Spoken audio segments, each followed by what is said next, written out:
Clinton says Israeli settlement plan not productive. Violence erupts as British students protest fee hikes.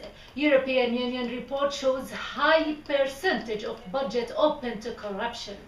Haiti, cholera confirmed in Port-au-Prince. U.S. Secretary of State Hillary Clinton said Israel's plan to go ahead with more settlement building in the West Bank was counterproductive to peace negotiation, but voiced hope that a deal was still possible.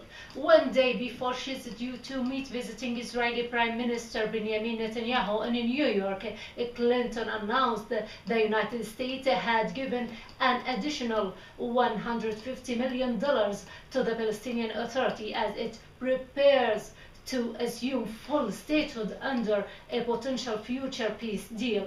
Clinton faces the tough task of reviving Middle East peace talks that began in Washington on September the 2nd, but were suspended by the Palestinians 3 weeks later when Netanyahu refused to extend a 10-month limited building freeze in West Bank settlements.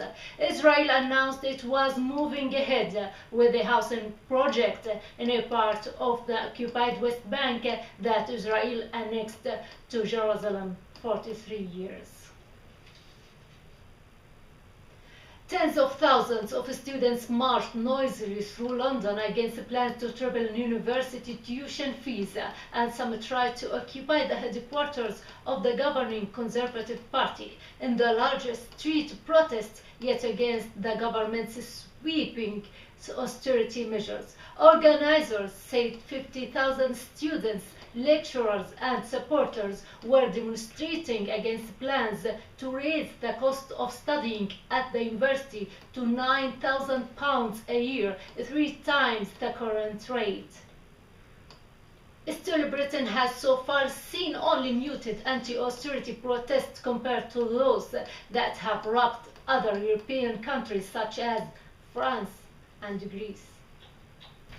A new report shows a staggering 92% of the European Union's budget is open to irregularities and corruption. The paper also shows that the European Union lost €1.3 billion in fraud and irregular payments last year.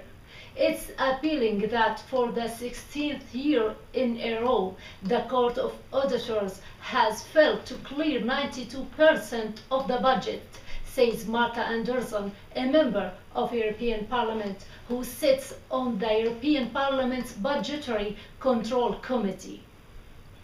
Anderson has long criticized the European Union's accounting system as fraudulent, and she suggests the proper solution for the complicated financial situation is for the European Commission to assume responsibility for the funds that are entrusted to the European Union and not to blame the member states for all the problems in those funds. The Health Ministry in Port-au-Prince has confirmed that the country's cholera outbreak has reached the Haitian capital. Doctors are treating 73 people for the disease amid fears that it could spread across the quick-hit city. Meanwhile, the Pan American Health Organization, PAHO, said it expects tens of thousands more Haitians to catch cholera in the next few years.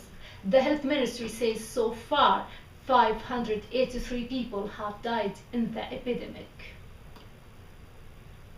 Dozens of suspected cases are also being investigated in Port-au-Prince, which has feared an outbreak since October. Across the country, more than 9,000 people are being treated for the symptoms of disease, the Health Ministry said on Tuesday. These are the headlines. Clinton says Israeli settlement plan not productive. Violence erupts as British students protest fee hikes. European Union report shows high percentage of budget open to corruption. Haiti, cholera confirmed in Port-au-Prince. Thanks for joining us. More details will be at 8 p.m. news.